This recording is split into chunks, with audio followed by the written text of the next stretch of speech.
le prince Charles ne prendrait plus jamais de grosses sommes d'argent au bienfaiteur après la fureur d'un don de 2,58 millions de livres sterling d'un dirigeant arabe.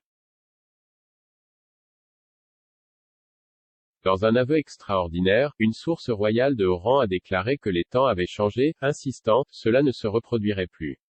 C'était alors, c'est maintenant. La source a suggéré que Charles avait agi sur les conseils de courtisans lorsqu'il avait précédemment accepté de prendre les cadeaux et de les remettre à son organisme de bienfaisance, le Prince of Wales Charitable Fund.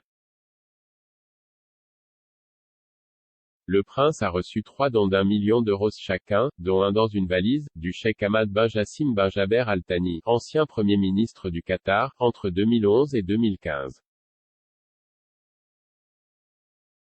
La source a déclaré, il a été immédiatement transmis à ses œuvres caritatives.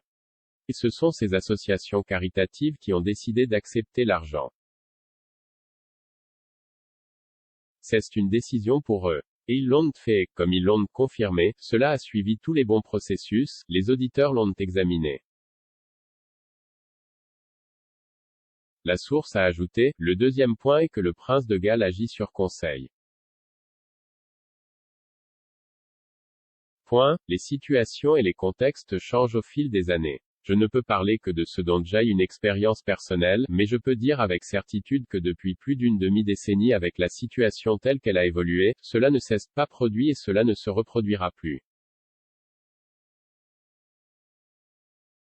Mais je reviens à cette pensée, c'était alors, c'est maintenant et ils ne sont plus les mêmes. Sir Ian Cheshire, président des administrateurs de la PWCF, a suggéré que de tels dons en espèces ne seraient pas autorisés maintenant en raison des réglementations sur le blanchiment d'argent, mais qu'il n'était pas rare à l'époque que de riches bienfaiteurs du Moyen-Orient fassent un don de cette manière. La Charity Commission examine les transactions historiques avant de décider de lancer ou non une enquête formelle.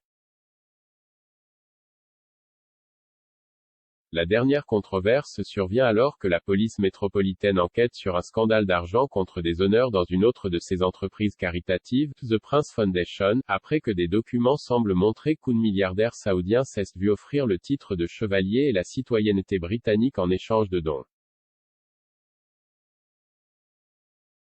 Norman Baker, l'ancien ministre libéral-démocrate du gouvernement de coalition de David Cameron, a demandé à la police métropolitaine d'inclure la dernière controverse dans son enquête sur le scandale de l'argent contre les honneurs à la Prince Foundation. Clarence House a refusé de dire si Charles avait été interrogé par la police dans le cadre de cette enquête. Il a proposé de les aider de toutes les manières possibles, mais l'héritier du trône doit échapper à l'interrogatoire d'une commission caritative sur la façon dont il a reçu les sacs d'argent de Cheikh Hamad, un riche homme d'affaires avec une fortune de 2 milliards de livres sterling.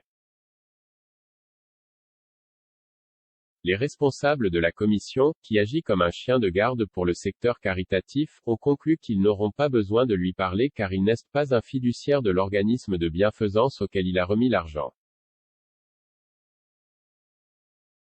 Selon les directives de la Commission, les organismes de bienfaisance sont autorisés à accepter d'importants dons en espèces, mais sont censés s'assurer qu'ils sont satisfaits de la provenance de l'argent en raison de préoccupations concernant le blanchiment d'argent. Le PWCF est le 5e organisme de bienfaisance lié à Charles à faire l'objet d'un examen minutieux de la part des régulateurs depuis septembre 2021. Charles, 73 ans, a enduré quelques semaines chaotiques après avoir été pris dans une controverse politique sur son opposition au projet du gouvernement de transporter des migrants au Rwanda avec des billets aller simples. Mais il est apparu hier que les célébrations du jubilé de platine de la reine lui ont au moins permis de passer du bon temps en famille avec le duc et la duchesse de Sussex et leurs enfants, Archie, 3 ans, et Lilibet, 1, lorsqu'ils sont venus en Grande-Bretagne pour une partie de la célébration double de jours fériés plus tôt ce mois-ci. Les Sussex ont payé leur propre voyage, a confirmé une source royale, et Charles et Camilla ont apprécié une réunion émouvante avec eux.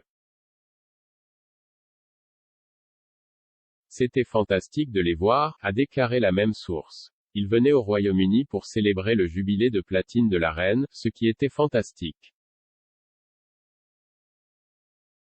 C'était merveilleux de les avoir de retour en Grande-Bretagne. Le prince et la duchesse étaient absolument ravis de les voir.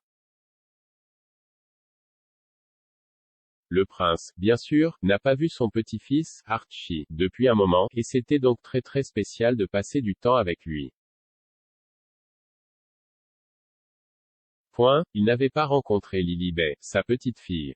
Donc, la rencontrer pour la première fois a été, je pense, très émouvant. Une chose très merveilleuse, mais je dis cela sans grande surprise. Quels grands-parents ne penseraient pas que c'était une bonne journée à tout point de vue? Charles économise plus d'1 million de livres sterling par an maintenant qu'ils sont financièrement indépendants et qu'il n'a plus à payer pour eux, a montré hier le rapport financier annuel de Clarence House. Il a continué à les aider après avoir quitté leurs fonctions officielles en mars 2020, malgré les suggestions contraires de Harry. Le rapport annuel a montré que Charles avait dépensé 4,38 millions de livres sterling pour soutenir les activités du duc et de la duchesse de Cambridge et d'autres dépenses au cours de l'année jusqu'au 31 mars 2022. Cela par rapport à 4,45 millions de livres sterling l'année précédente et à 5,60 millions de livres sterling l'année précédant le 31 mars 2020, qui était la dernière année complète au cours de laquelle les Sussex ont été soutenus, soit une économie de 1,22 million de livres sterling. Le prince, connu sous le nom de duc de Rothesay en Écosse, a vu hier un portrait de son défunt père, le duc d'Édimbourg, lors d'une visite au Royal College of Surgeons d'Édimbourg dans son nouveau rôle de patron.